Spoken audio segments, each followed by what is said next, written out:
there are significant calls for the impeachment of Donald Trump. We have now about, what is it, like 140 some odd Democratic Congress people who have signaled that they want to move forward with impeachment of Donald Trump publicly. That is prior to all this stuff about the whistleblower. On Thursday, the Director of National Intelligence, McGuire, acting, I guess, right? They're all acting, will testify in front of the House Intelligence Committee public testimony. And the question will be, will he hand over the whistleblower complaint and allow for the whistleblower to come and testify to Congress? Now, remember, the Donald Trump appointed Inspector General of the Directorate of National Intelligence has deemed this whistleblower complaint to be valid enough to trigger the statute that requires its reporting to Congress. There is simply no legitimate argument about this. I mean, I haven't seen a single legal scholar who is named come out and say, like, well, no. And so there's no question here that this type of stonewalling should in and of itself be enough for impeachment. Here is Donald Trump.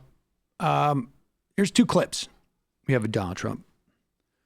Which one? Which should we play the other one first? Yeah. Now I think this is at the UN, and this is where he discusses, I think it's at the UN, where he discusses. Maybe both of these are, where he discusses this phone call, which the Wall Street Journal Friday afternoon reported there were 8 times where Trump asked a question for something. We should remind you that Donald Trump, well, listen to this. We had a perfect phone call with the president of Ukraine. Everybody knows it. It's just a Democrat witch hunt. Here we go again. They failed with Russia. They failed with recession. They failed with everything. And now they're bringing this up. The one who's got the problem is Biden. Because you look at what Biden did. Biden did what they would like to have me do, except for one problem. I didn't do it. What Biden did is a disgrace. What his son did is a disgrace. The son took money from Ukraine. The son took money from China. A lot of money from China. Okay, so there's Donald Trump pivoting from it was a nice conversation with the president of Ukraine, and but what I did, what they're accusing me of doing is actually what Biden did. Last night, Donald Trump tweets out that it was a nice call, right? I mean, the fake news media says I pressured the Ukrainian president at least 8 times during my phone call with him. Now, I don't know what that means. You pressured him 8 times. It sounds like he specifically asked a specific question. I don't know how you enumerate 8 pressure points. It'd be nice to see that transcript. It would be actually very helpful, I think, for the president, for us to see this. This supposedly comes from a so-called whistleblower who they say doesn't even have a firsthand account of what was said. More Democrat crooked media con. Breaking news, the Ukrainian government just said they weren't pressured at all during a nice call. Sleepy Joe Biden, on the other hand, forced a tough prosecutor out of investigating the son's company. We'll talk about that a little bit later. That's the real story. So that's it. It was just a nice call. There was no pressuring. They just talked about nice things. You know, like you're a good guy. Be good. Good is good. Just be appropriate. Be appropriate. Watch your language. And but today at the United Nations, Trump seems to like sort of pivot off that a little bit.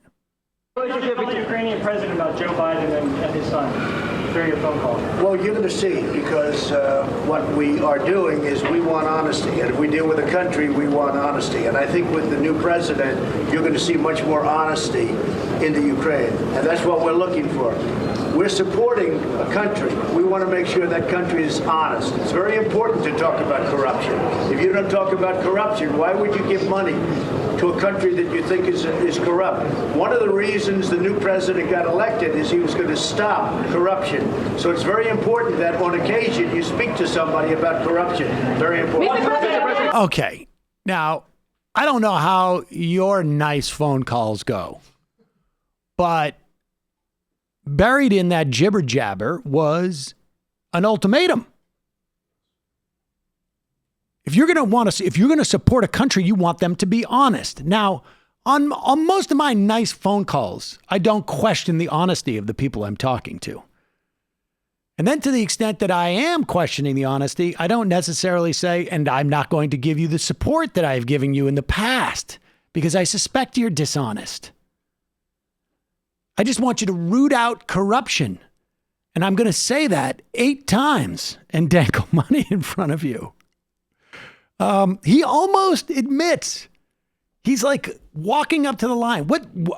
This is what I surmise is happening. They are very concerned that at one point this transcript is going to get out there by hook or crook. And what he is now already doing is trying to reinterpret the transcript. So when I was saying, you better do this or you're not going to get the money, I was just saying, be honest. Now, the problem that Trump has is that everybody knows he's a complete pathological liar. The one possible saving grace he has is that the one means of holding him to account. And by this, I don't mean Donald Trump is going to be walked out of office. That's not going to happen. Politically, being held to account. In other words, perhaps paying a price politically for doing this.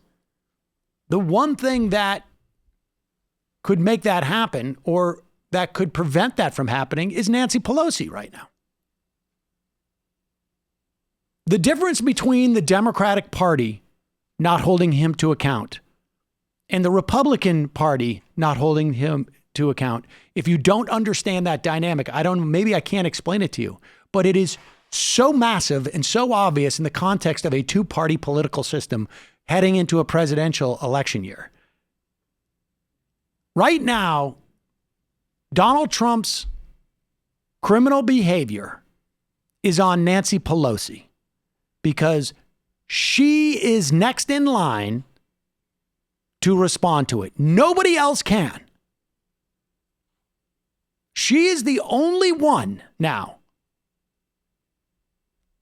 who can say, we're going to take the brakes off of this impeachment stuff, or we're going to keep the brakes on. That's it.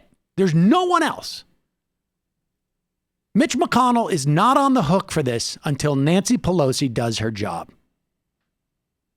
That's just the reality of this politics. Not to mention the idea that the Speaker of the House is not going to give cover to whomever is the Democratic nominee. And by cover, I simply mean not to cover up their wrongdoing, if there was any wrongdoing. And frankly, I don't know that there was.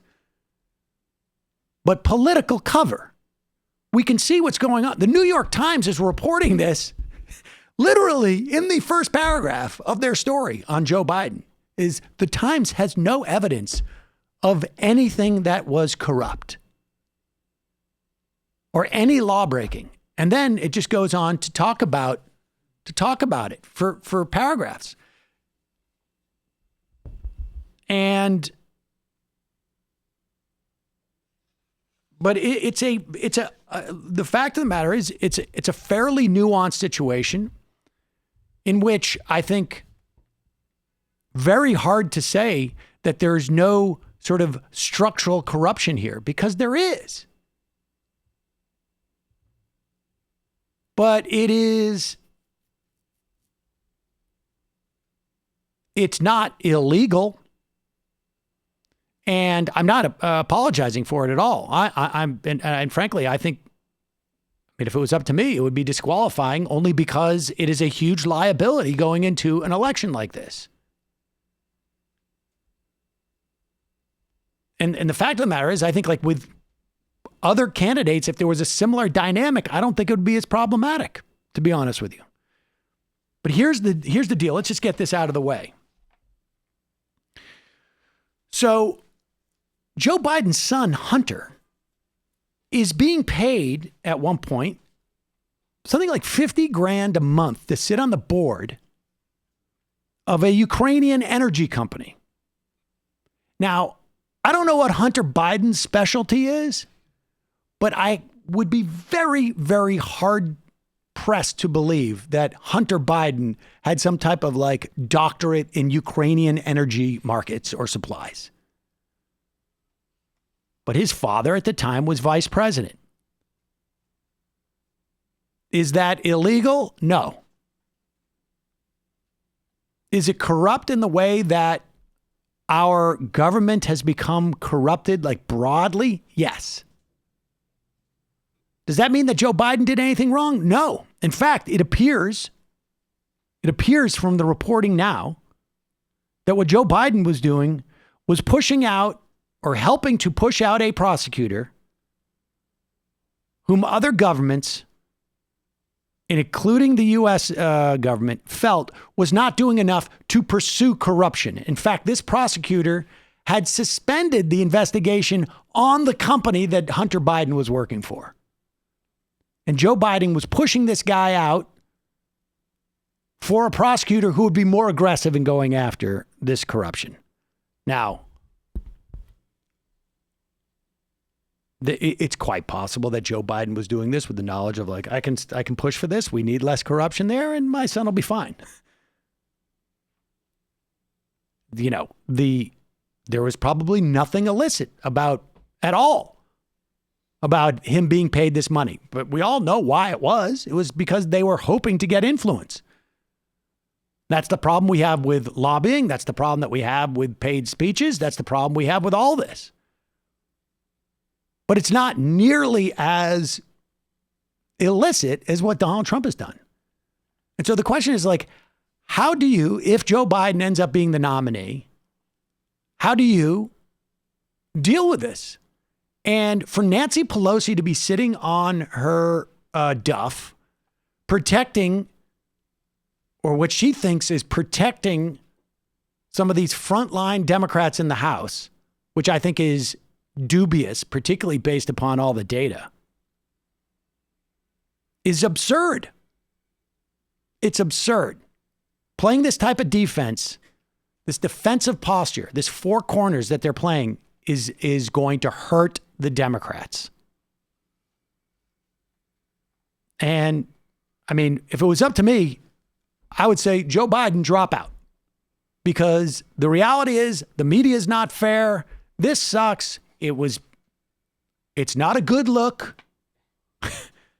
And this is too important of an election.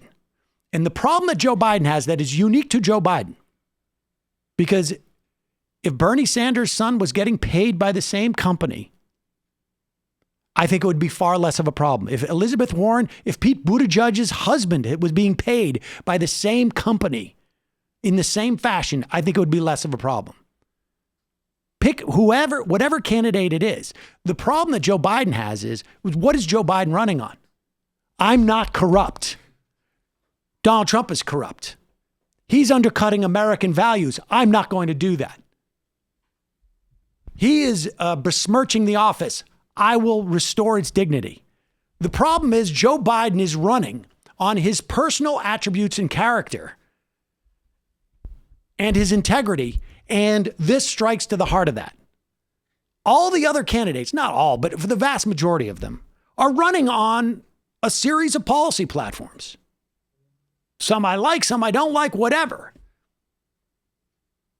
Their candidacy is not so contingent upon who they are as individuals. Trump is going to try and do it. He's going to try and do it. He's going to say crazy Bernie, or he's going to say, Pocahontas, or he's going to say, what does he say about Buttigieg? Like Little Pete, or whatever it is. Or the He's going to attack them as their as individuals. But the problem he has with that is that these people actually have policy sets and they're basing their campaigns on that. Joe Biden's not. That's why Joe Biden has a liability that's unique to him. And Nancy Pelosi is exacerbating it. This is just incompetence by, frankly, I want to say a generation of Democrats, but it's really a generational mindset that these two Democratic leaders are stuck in. And it's going to screw us all, frankly.